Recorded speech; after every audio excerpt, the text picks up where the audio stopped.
할렐루야. 하나님의 은혜가 성탄 절기를 맞이하여 여러분의 마음 심령 속에 가정 위에 이 나라 위에 함께 하시기를 축복합니다. 사람은요, 이 생일이 되었다 하면 굉장한 의미를 갖게 되는 거예요. 그래서 가족이 축하하고 그 생애가 복된 생애 되기를 축복하는 이런 절기가 생일이 되어지는 것이죠. 그 굉장한 의미가 있어요. 아이들이 100일이 되어도 100일 잔치를 하고, 또 돌이 되면 돌잔치를 하고, 또 생일이 되면 생일 또 어떤 축하를 하고, 그러다가 또 뭐 60이 되면 환갑잔치를 하고, 70이 되면 고이잔치를 하고, 그런 그 의미를 우리가 두는 것처럼 예수님의 생일을 축하하는 성탄절에 하나님의 은혜를 구하며 하나님께 영광을 돌리는 일은 하나님이 얼마나 기뻐하신 일일까라는 생각을 갖게 되어집니다. 예수님께서도 이 땅에 오셔서 영으로 오셨지만은 성령으로 잉태하셨지만은 이 우리가 기념하는 성탄절기, 성탄절, 이 절기가요 원래 12월 25일이 예수님의 생일이 아닙니다. 그렇기 때문에 성탄일이라고 말하지 않고 성탄절이라고 얘기를 하는 거예요. 그 이유는 여러분, 우리 예수님의 탄생 연도와 날짜를 정확하게 알지를 못해요. 그래서 1세기, 즉 1세기에는 주로 역사가들이나 또 초대교회가 예수님의 죽으심을 기념하고 예수님의 죽으심이 어떤 의미가 있는가라고 하는 십자가 사건에 주목을 하다 보니까 이 예수님의 탄생에 대하여 주목하지 않았어요. 그러다 2세기가 되니까요 어떤 일이 있게 되냐면, 기독교는 그때부터 태동이 되어서 100년이 지나였지만은 구원받는 사람들은 많이 생기게 되어지고 복음은 점점 전파가 되는데, 그때에 마니교라는 그 교가 있었는데요, 이 마니교는 어떤 얘기를 하냐면 이단이지요. 잘못된 거지요. 그 사람들이 생각할 때에 마니교의 교리는, 야, 너희는 예수님이 뭐 실제로 오신 분이고 하나님의 아들이라며 난 날도 없냐? 언제 나서 어떻게 됐다는 거야? 이렇게 그들은 비아냥거리고, 그래서 2세기로부터 이제 경축을 하게 되는데 성탄절기를 그때부터 찾게 되어져서 제4세기에 들어와서 12월 25일로 정하였는데, 그게 정확한 날짜는 아니에요.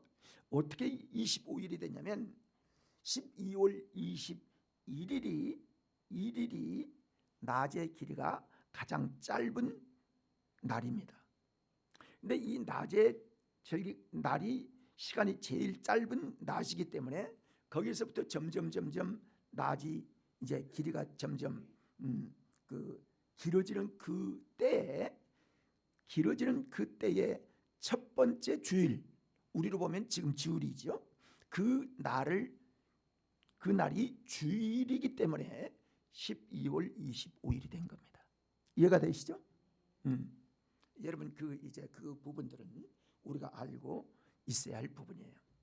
또 왜 지금 요즘 보면 크리스마스를 그냥 영어식으로 크리스마스, 메스 이런 단어를 쓰는데, 이 메스라는 말은 경배하다, 예배하다 그런 뜻이고요. 보통 이제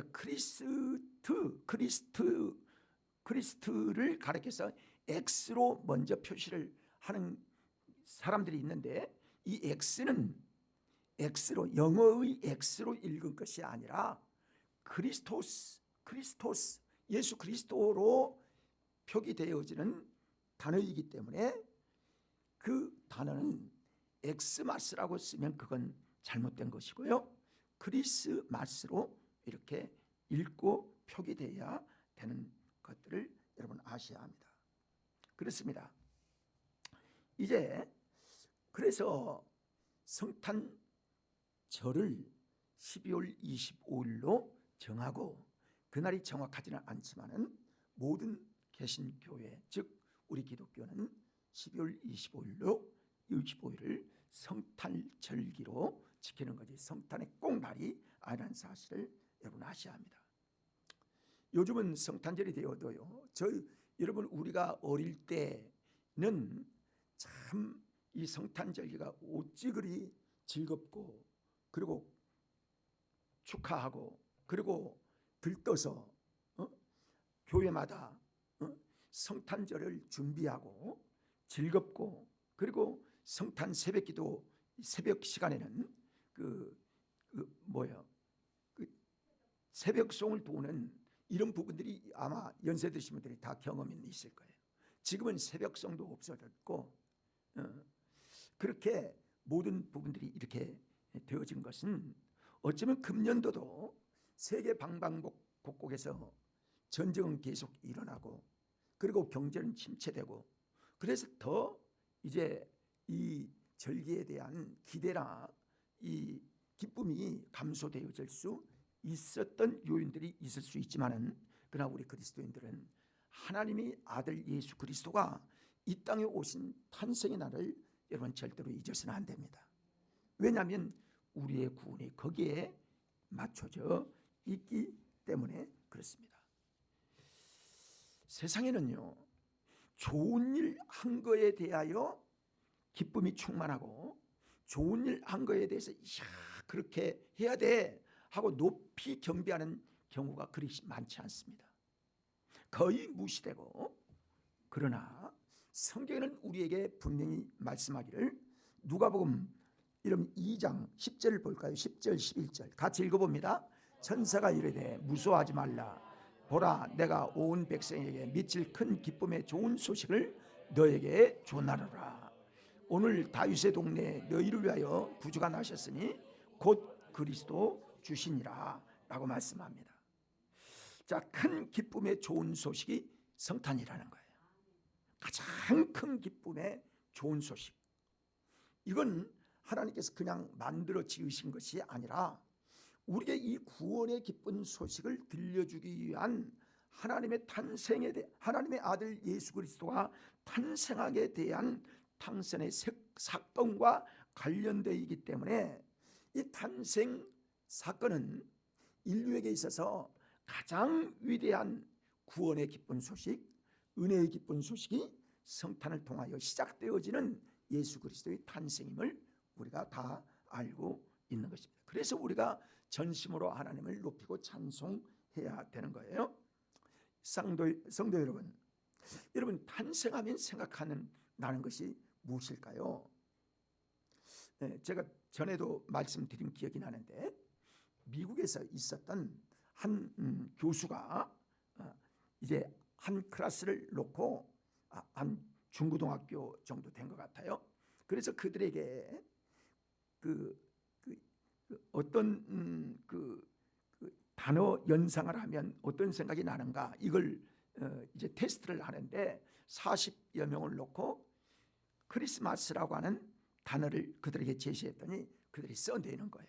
그래서 써내는 것을 보니까 어떤 얘기를 하느냐면 추리, 선물, 칠면조, 휴일, 캐롤, 산타크로스 이런 얘기들 이런 단어들만 쫙 썼지 예수 그리스도의 탄생이란 얘기가 단 한 아이도 한 학생도 그런 일을 그런 정답을 써낸 사람이 없었다 하는 아주 참 안타까운 그런 성탄절의 이미지를 그렇게 표현을 했다는 얘기가 있습니다. 저는 이번 성탄을 통해서 이제 며칠 남지 않았는데 성탄절에 어떤 단어가 생각이 날까 생각하다가 여러분 우리 성경 전체 구약이나 신약이나 전체에서요, 그 성탄절 하면 신비라고 하는, 신비하다, 참 신비하다, 참 기적적이고 신비하다, 이 신비한 사건을 우리가 어떻게 이해할 수 있는가? 자, 함께 따라할까요? 성령으로 감동받아야 하나님을 이해할 수 있다. 저는 이 말씀들을요, 오늘도 묵상하면서 성령을 우리에게 보내주신 이유가 뭘까? 여러분, 우리의 육체를 가진 우리의 혼과 우리의 육체로는요, 이 신비한 하나님의 세계를 이해할 수가 없어요.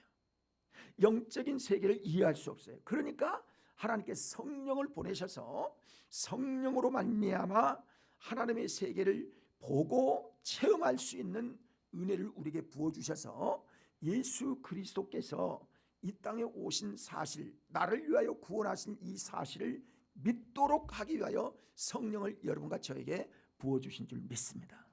이게 성령이 오신 목적인 것 같아요. 그렇구나. 그러니까요, 육체로부터 어떤 것들을 이해하려고 하면 전혀 이해가 되지 않아서 사람이 하나님의 일을 이루는 걸 보면요, 애원 속에 나타나는 모든 일들을 보면 다 신비한 거예요.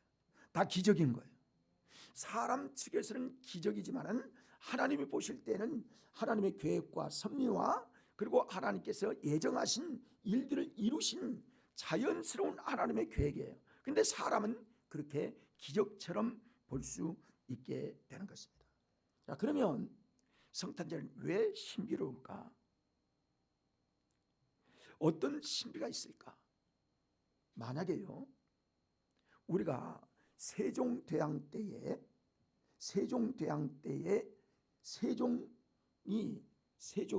세종대왕이 어떤 일을 예언했다고 하면, 세종대왕이 지금까지 약 한 1500년 가까이 되거든요. 그때 지금 이루어졌다면 그걸 기적이라고 신비라고 아니할 사람이 없겠죠. 그럴 거예요.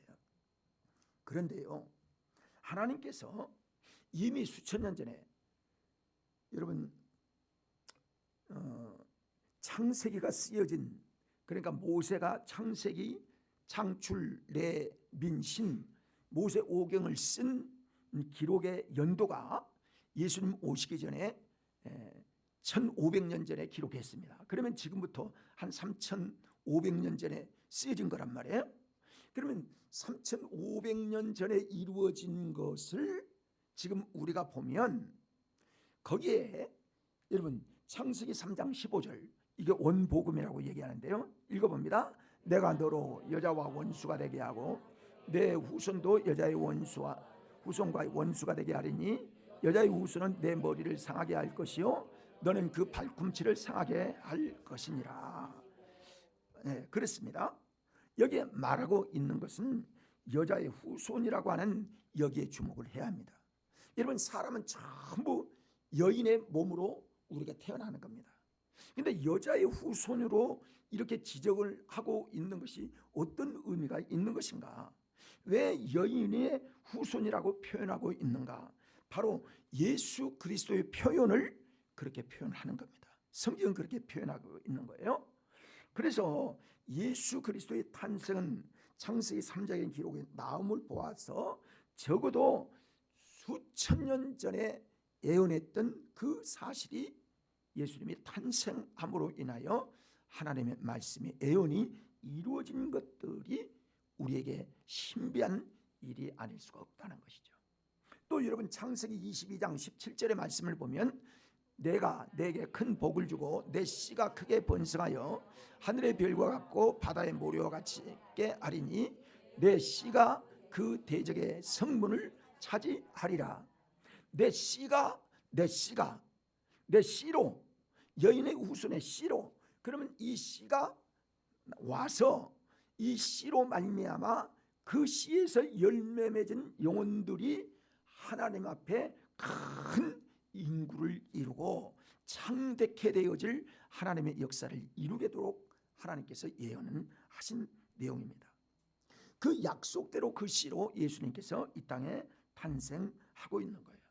이 씨라는 이 말 속에는요, 이 히브리어의 씨라는 언어 속에는 복수가 아니라 단수로 말하고 있어요.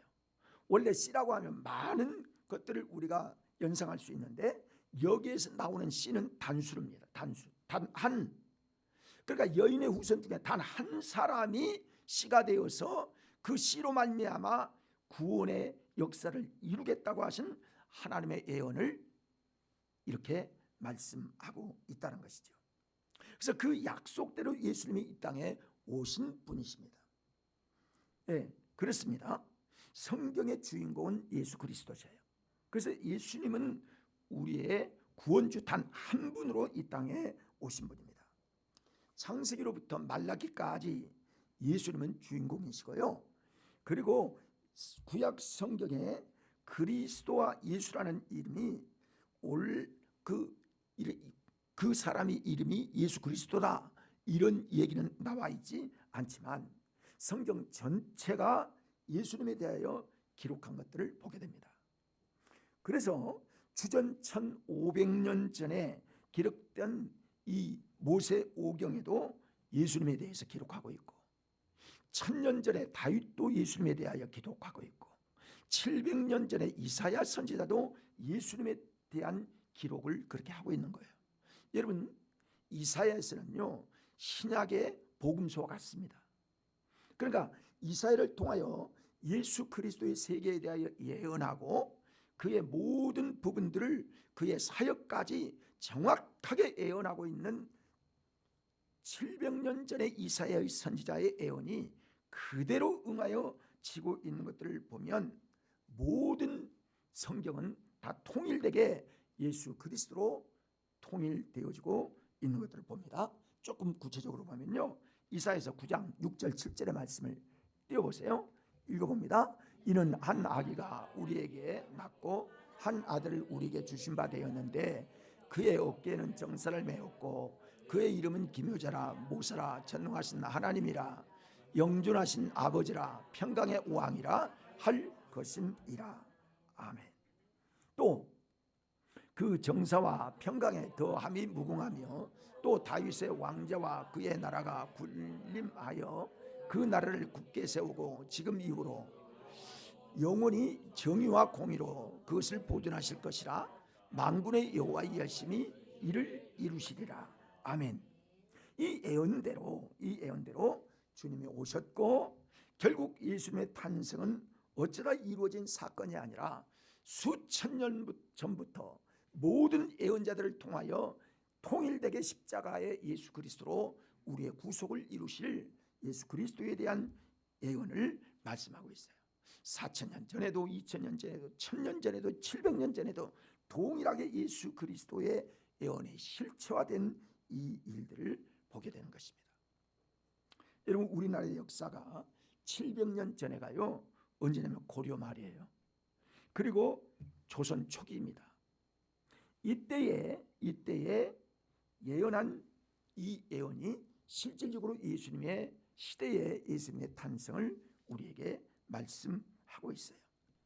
여러분, 하나님께서요 이 세상을 보이는 세계와 보이지 않는 세계로 하나님 창조하셨는데 보이는 세계인 이 지구를 하나님 창조하시고 그 위대한 분이 이 땅에 오실 하나님의 역사를 미리 예언하시고 그 일들이 지금 현실 속에서 나타나고 우리가 구원받은 이 영적 세계까지 이르게 되는 것을 보면 신비할 게 그지 없습니다. 그래서 성경을 가리켜서 하나님에 대하여 말씀하기를 신묘막측하신 분이다.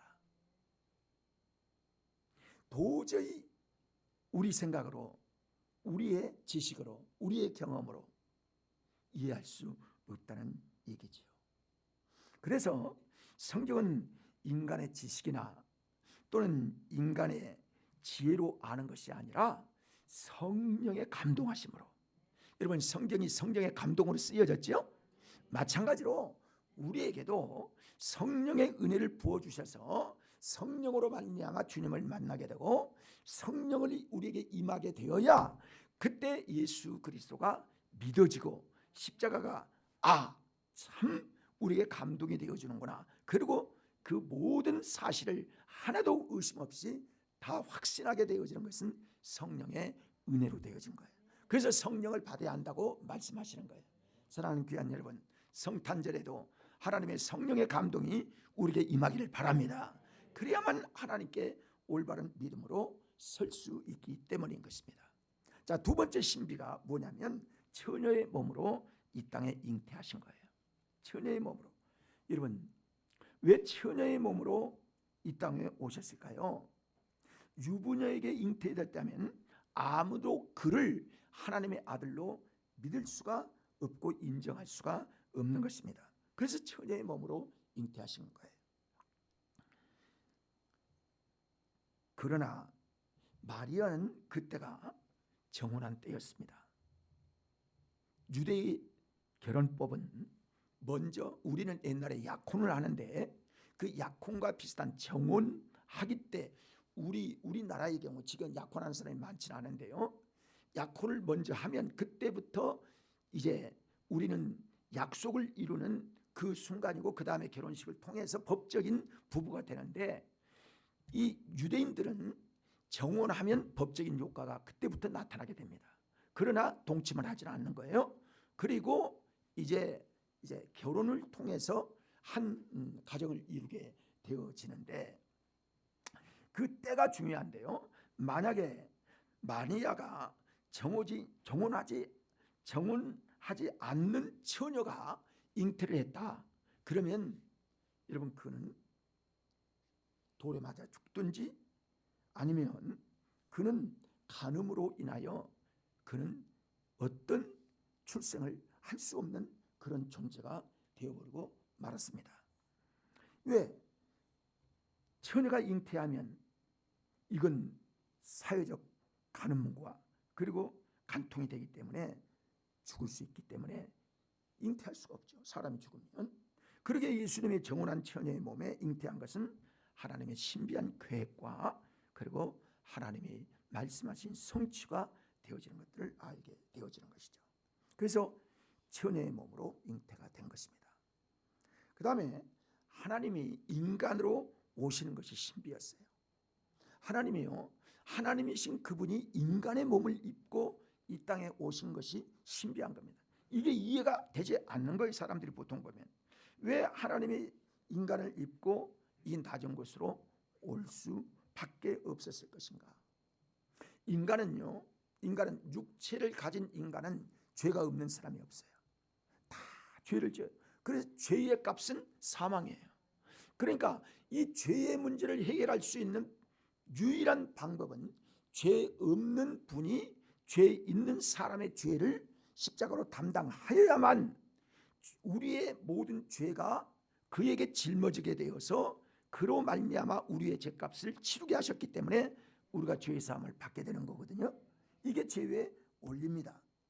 하나님이 하시는 일을 이처럼 이렇게 하려면 우리 인간의 몸으로 이 땅에 오셔야 그분이 하시는 일, 그분이 어떻게 하나님의 일들을 이루실 모든 일들, 특히 십자가의 완성을 우리 모든 인간들이 알고 보고 깨닫고 그리고 그를 믿음으로 하나님을 경배하고 믿게 하기 위하여 인간의 몸을 입고 육체로 죽게 하시기 위하여 하나님은 그에게 육체의 고난을 부으시고 육체로 십자가를 지게 하셨던 것입니다. 그래서 육신의 몸이 십자가로 죽으심으로 완전한 속죄, 즉 우리의 죄값을 치르고 우리를 구원하신 하나님의 역사를 위하여 하나님께서는 그를 육체로 오게 하신 것입니다. 여러분, 성부 하나님, 성자 예수님, 성령 하나님은 다 똑같은 한 위이면서 한 하나님이셔요. 그런데 이 세 분이 당신이 다 이렇게 이루고 그냥 하나님이심을 선포하셔도 우리 인간들은 할 얘기가 없는데요. 자, 성령님이 만약에 지금 우리에게 없으셨더라면 우리가 예수 그리스도를 정말 바로 믿을 수가 있고 하나님의 세계를 알 수 있었을까요? 모르는 겁니다. 예수님이 이 땅에 구체적으로 육체를 입고 오시지 않았더라면 우리가 실제로 역사적인 예수 그리스도를 믿기가 쉽지 않습니다. 근데 모든 일들을 하나님께서 그 아들 예수 그리스도를 이 땅에 보내시고 성령님을 보내심으로 말미암아 하나님의 모든 섭리와 모든 계획과 모든 지혜를 우리로 깨달을 수 있도록 하나님께서 실제로 사람 되신 예수 그리스도와 하나님의 영이신 하나님의 우리가 잃어버린 우리에게 주신 생기를 되찾게 하신 성령님을 통하여 하나님을 알고 지혜로 하나님을 경배할 수 있도록 하신 성령의 역사가 동일한 삼위일체 하나님으로 우리에게 오신 비밀이 그렇게 해석이 되어지는 것입니다. 그래서 우리를 구원하기 위하여 예수 그리스도가 오신 사람이 되셨다는 사실을 여러분 아셔야 합니다. 그래서 예수님은 겸손히 사람이 되셨어요. 그리고 신비인 하나님이 인간으로 오신 하나님의 역사를 우리에게 지금 말씀해 주고 있어요. 그래서 이사야나 또는 다윗이나 시편이나 또 이사야서나 말씀하신 이 모든 말씀들을 우리가 보면 놀랍고 신기한 하나님의 역사하심이 우리에게 어떻게 계획되어 있고 어떻게 예언이 실체화되어서 오늘 우리를 구원의 자리로 인도하신 하나님의 은혜가 있음을 깨닫게 됩니다. 사랑하는 여러분, 저와 여러분이 신비한 하나님의 은혜로 이 자리에 앉아 있는 줄 믿습니다. 이게 구원의 은혜예요. 이것이 하나님이 주신 은혜예요. 요한복음 1장 여러분 14절의 말씀을 보면 말씀이 육신이 되어 우리 가운데 거하심에 우리가 그의 영광을 보니 아버지의 독생자의 영광이요 은혜와 진리가 충만하더라. 그래서 말씀이 육신이 되어 이 땅에 오셔서 우리 가운데 거하신 예수 그리스도를 보고 그의 영광을 보니까 요한이 그 예수 그리스도의 영광을 보는 거예요. 뭘로? 성령으로 보니까 아버지의 독생자의 영광이요 그 안에 은혜와 진리가 충만하신 분임을 고백하고 있는 거예요. 사랑하는 여러분, 성령의 은혜가 우리에게 임하기를 바랍니다. 그러면 말씀이 육신이 되신 예수님처럼 우리도 그런 고백을 할 수 있도록 하신 거예요. 신학자 중에 유명한 분은 성육신을 인카네이션이라고 얘기를 하는데요. 이 성육신은 어떻게 이해가 되느냐면 다 믿음으로만 이해가 된다는 거예요.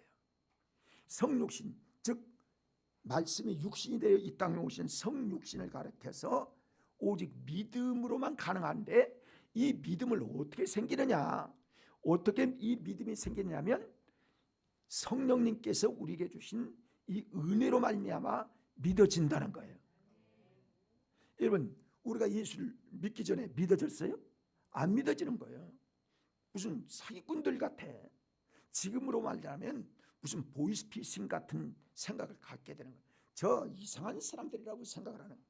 무슨 우리가 사람들은요 보통 말할 때 가장 표현하기 쉬운 얘기로 돈 뜯으려고 저렇게 하는 거야. 이렇게 얘기를 할 수 있는 거예요. 그런데 이처럼 성육신을 오직 믿음으로 우리에게 주신 은혜는 하나님이 계획하신 성령 시대를 통하여 우리에게 주신 하나님의 은혜입니다.